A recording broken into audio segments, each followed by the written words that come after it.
Welcome into the Crypto Bunker podcast. Today we're going to be going over multitudes of things involving Ethereum, the NFT space, DeFi, some Polkadot. We're going to get into the charts. We're going to look at some news. If you like the way that sounds, I usually don't do this, but smash up the like button real quick for me. Would really appreciate that and get this out to more people. And I'm not going to start with the Ethereum chart, but I just wanted to show you guys this because, man, does it feel good to be long ETH right now. And I've been trying to tell people to get into ETH, been telling my family, my friends, everyone I know, strangers sometimes even at the gym. And I don't know how many have listened to me. I truly don't. But I think a good amount have. And if I can make a difference for people, I that's what I want to do, and that's what I want to do with this channel. I want people that don't have the time to put in the effort, put in the hours that is needed to understand what's going on, to be able to have a place to go, to rely on someone to put in the hours for them. And so that's what I've done over the past year and a half, just been studying and trying to follow the right people on Twitter, getting in the right Discords, things like that. That I think have made a difference, listening to the right YouTube, listening to some of the best macro investors in the world, formulating sort of a thesis around this entire space and understanding it at a deeper level. Because I think a lot of times when I tell people to get in, they think it's like, sometimes they think it's short term. It's not really about that. It's not about the short term gains, even though this is cool. You know, we can see the chart like mooning.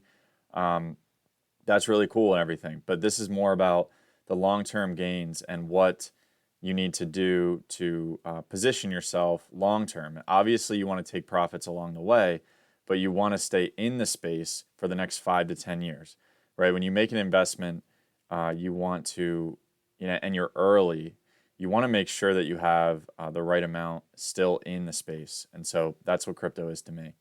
Let's check out some of these bombs. These are some of my favorites that have come out. We had the Atom Bomb Squad project come out, which is part of the Hundreds collection. If you guys aren't familiar, it's a streetwear brand, and they've come out with the NFTs. And man, I'm telling you right now, these things are so fire.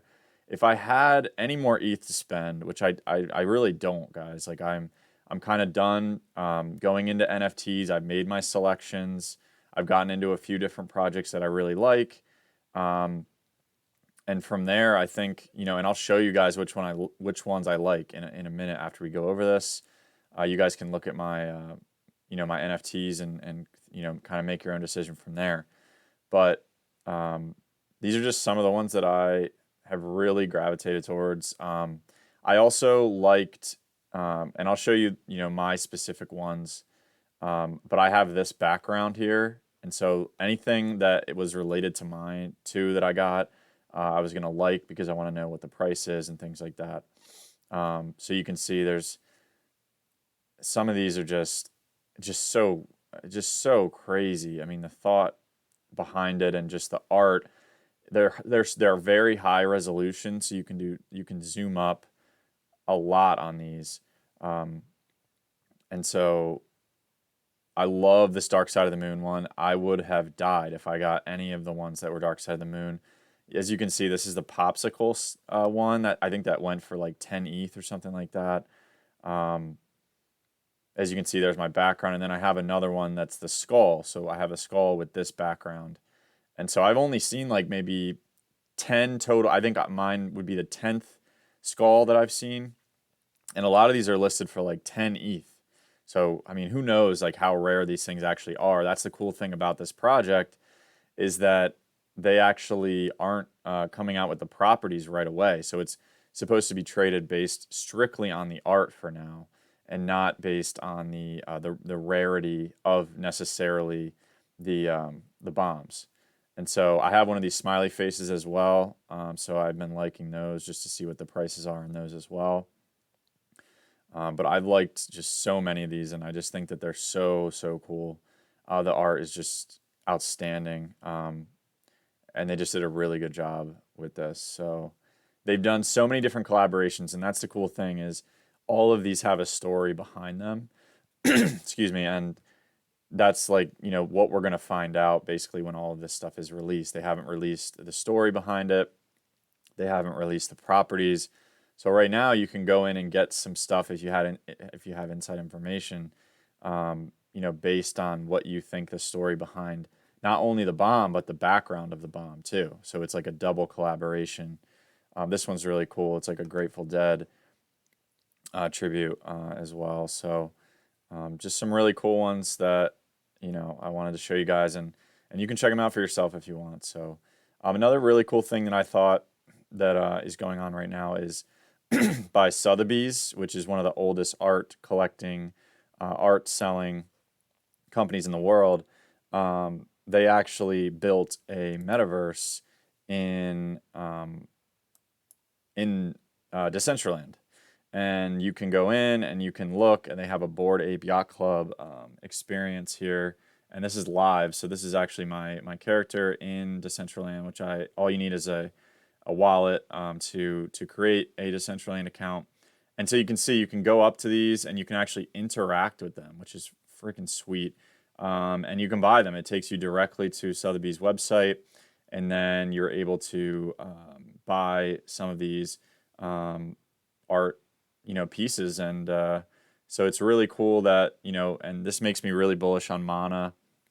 Unfortunately, I'm not in that right now at the moment, but I have always been bullish on Mana, Decentraland, and I'm bullish on land too. So if you can grab land, it's very expensive.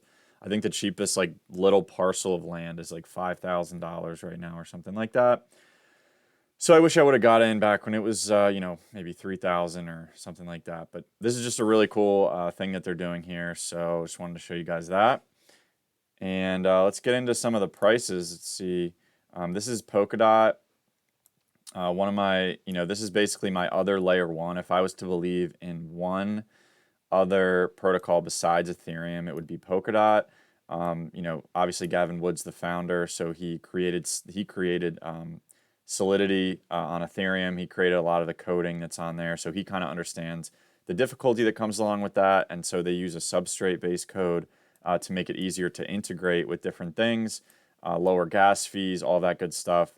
And the chart looks just like Ethereum did at the beginning. So, if that tells us anything, it tells us that we're about to see a Cambrian explosion, and the ecosystem of Polkadot is about to explode as well. So there's a lot of projects that are being built on Polkadot that will come, into play throughout this entire rest of the year. So I think it sets Polkadot up for a very, very bullish end of the year. And I've seen predictions from people, and obviously none of this that I say on this channel is financial advice, but I just think that they're not high enough. I personally think that if Ethereum is 20K, which means it would be 2 trillion, I think Polkadot should be 250 billion, and that would make it a $250 dot. So it's pretty simple to follow. Right now you can see it's $33, so it's about a $33 billion market cap. I don't think it's that crazy of an ask. I know, people that don't want to believe, that we're going into this parabolic part of the cycle, but I believe we are. And so I believe that's what you're going to see. And right now we're kind of in this trending up channel. I wouldn't be surprised if we sort of walk it up. But if we do explode out, which we are actually about to do, I think short term we're looking at like a $60 Polkadot, somewhere around there. We'll probably break through, and kind of just like Solana has done, where it's broken its all-time highs and gone way, way past it. I would not be surprised if Polkadot does that. I feel like Solana and FTX are more like centralized than Polkadot. Polkadot is pretty decentralized, in my opinion. It has a lot of developers from around the world, and I think that, Polkadot is actually the one that that I think is kind of being slept on right now. So it's still a really good buy, in my opinion. I've obviously been buying like all throughout these ranges. Whenever we got dips through here, everywhere. I mean, it's crazy that it was $10. But yeah, that, this is one of the more, I think, because it's an interoperating protocol, so it's going to allow other chains to talk to each other, and that's including Bitcoin. So it's going to, like, people want to bring DeFi to Bitcoin. This actually might be the answer. I don't think Ethereum, I mean, I don't want to say that. Wrapped Bitcoin on Ethereum is like a massive, massive player, obviously, to bring Bitcoin to Ethereum and to DeFi. But I just think it might work a little bit differently with Polkadot, and I'm not sure people are factoring that in right now. With Sushi, you guys know that I'm a huge Sushi supporter, and as you can notice, this is a very similar chart to Polkadot, and that's also similar to when Ethereum was first released. And when Ethereum was first released, we actually traded almost at all of these exact price levels as Sushi is trading at now. So do with that information what you will. But in my opinion, it is looking very good for Sushi right now. And as you can see, we broke through and we might come back and test. And then again, I've said short term $20. It kind of makes sense. But if we go above it, maybe we outperform and then we come back. And then we really take off, and I don't want to, make predictions that I can't, that you guys are going to think like, oh, like this is, crazy or whatever. But I just think that, people aren't really factoring in kind of like the fact that it could go to $40 like by the end of the year.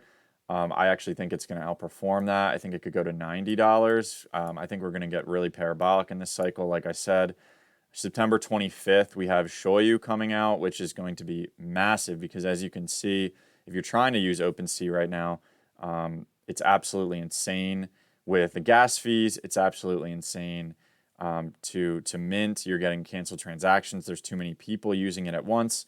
And so this is going to allow artists to make more money, actually. So it's going to be only 2.5% that is part of the take of the Sushi platform. And with OpenSea, it is like almost 10 or 15%, I think. So it's a very much smaller percentage. And the cool thing is if you own Sushi, you can stake it for Sushi X, and then you will earn a portion of all the revenues made on all the different chains on Sushi, as well as Shoyu. So you can be part of this revolutionary process, which will bring NFTs to Sushi. The cool thing about that also is there's going to be a metaverse. There's news coming out soon about that, inside information. I just heard from Oax Maki on the call yesterday, so watch out for that. It could be maybe something with Decentraland. Who knows? It could be some kind of collaboration with a company that wants to bring, a collection into there. I have no idea. There's going to be customizable displays of art, which you can look at my previous videos for that demo. There's going to be social tokens involved with some of these projects that are launched on the Miso platform, part of Sushi. There's going to be custom royalty distribution, so you can set your royalties a little bit differently. There's going to be programmable art, which will allow you to put it into DeFi and fractionalize it and things like that. There's going to be chat functions for artists with collectors. There's going to be much lower fees because it's going to be on Polygon. So all of these things are really good for Sushi, and the chart looks absolutely amazing in my opinion. The next chart we're going to look at is Aave. So Aave is the top lending and borrowing platform on Ethereum, and with Ethereum mooning recently, we have almost about $26 billion locked in Aave. By the end of the year, I expect that to be over $100 billion, and I think that that would mean a $50 billion market cap for Aave, which would be around a $7,000 Aave. I know this sounds insane to people. Do with that information what you will. I just believe that, again, parabolic is the name of the game. We have not, obviously this was, that this is the first wave of this entire process. So if you look at the Elliott wave, we still have the third wave, and then we have a pullback and a fifth wave. And so I think we're about to see that right now with some of these protocols. I think short term, we could see a $600 Aave, and possibly, maybe around like an $800 Aave. But, the sky's the limit for this. So again, I just think watch out and don't, sell too early on some of this stuff, because regardless of what you might see or read in the news, that's going to be the way that, that these people are sort of buying in, I think, right now. While people are a little bit scared of this Uniswap news with the SEC, I think DeFi protocols are very undervalued. And so we should be taking advantage of this news, just like the insiders are doing, who know that this isn't going to result in anything with the SEC and Uniswap. So you want to look at the news in the opposite way. So when you see bad news, we want to buy, and when you see good news, you probably want to sell. So at the end of this cycle, what's going to happen is it's going to be all over the news, right? NFTs, Ethereum, new financial system, DeFi, Bitcoin being bought by Apple, Ethereum on Facebook's, whatever, like, metaverse, all of this stuff. You're going to just hear, and the reason you're going to hear this, and shout out to DIY investing and Brandon Donovan, who does a great job with DIY investing. Shout out to him, because what he said makes a lot of sense, is that we are going to see a lot of liquidity that's needed by these insiders who have been accumulating the whole time. If you don't think that insiders have been accumulating this whole time, you wouldn't understand how the cycles work. So the banks and the people who are accumulating this stuff throughout most of the bear market from 2018 till 2020 were, FUDing, saying, spreading fear, uncertainty, and doubt throughout the news cycles and throughout, our news media, that, that Bitcoin was bad and crypto was bad and all this stuff, and it was going to go to zero. And that's when they were buying. And we have proof of this. I'm not going to show all the proof, but there's different channels like Altcoin Daily who have done proofs on this to make sure that we're not just saying this, but these people have been buying this entire time. Best believe that they need the liquidity of the public to sell into. And so if the news media knows anything, it's how to pump. Okay, so if you notice during the Bitcoin run-up, the CNBC was all over it every single day. They talked about Bitcoin. And that's probably when the insiders were selling, knowing that it wasn't just going to go straight up in a line. They knew that we would have this mini bear market, probably, because that's what happens in every cycle. So just be careful to not sell too early, like I said, and realize that bubbles always can go farther than you think. And if anything, you miss the top, it crashes, and you just hodl, because this stuff is revolutionary on a 5 to 10 year basis. You don't have to worry about the end of the year if you don't want to. You really, really don't. It's not about that. So just realize, if you're a beginner, this is a long-term hold. Now we're looking at the Ethereum to Bitcoin ratio, and this is the chart that I drew for you guys a few weeks back, and as you can see, we did exactly like I said. We came up, we tested this line, and then we broke out. And so we're looking at like a 0.09 target here in the short term. In the long term, we're looking at something like along the lines of like this top, which is around 0.15. I think we outperform, and I think we get to 0.2. Which again would match up with my predictions for the cycle, which would be Ethereum 20K and Bitcoin 100K by the end of the year. Obviously, in the past, I've said Bitcoin could go to 300K. I'm not so sure about that necessarily. I think in a blow-off top scenario, maybe 200K. And then Ethereum goes to, something higher, like 40K. And I do not think that that's out of the question. People don't understand that this should be a $200 trillion industry, and it's a $2 trillion industry. So expect outperformance from what your targets might be. Obviously have a plan and always take profits along the way, but that's just my opinion. It's not financial advice. And we'll finish with where we started, and this is the Ethereum chart. And as you can see, we blasted above this longer term resistance, and now we're coming back and testing it. And yeah, I mean, don't be surprised to see anything here. I'm not going to say necessarily that we won't come back to 3,500, that we won't come back to 3,300. I mean, I think we've tested this area enough that we can kind of go forward. But if we get lucky enough to come back to 3,400, that's a major buy, obviously. But I think if anything, we come back to around 3,600, and then and whatever whatever it might be. But it's interesting because the gas fees are so high on Ethereum, it almost makes it bearish. Like some people say that's bearish because it's too expensive to use the platform, all that stuff. But I just think it's so early that there is people who are buying Ethereum who don't really care about gas fees, right? They're just investing for the long term. So they're just investing in the token itself. And we have ETH 2.0 coming. So don't forget to check out ultrasoundmoney.com to understand kind of the process of this. But we have EIP 1559. So we're burning ETH all the time. We burned 188,000 ETH tokens. So that's almost 0.2% of the supply at this point. And we're burning 4.4 ETH per minute. And so when the merge goes through to ETH 2.0, we're not only going to be burning ETH, but we're also going to have staking. So a lot of people are going to stake their ETH and they're not going to sell. So this is going to cause a deflationary asset. And so Ethereum is actually going to become deflationary over time. And so whatever the supply is at the ETH 2.0 merge is going to be the max supply that you ever see for Ethereum.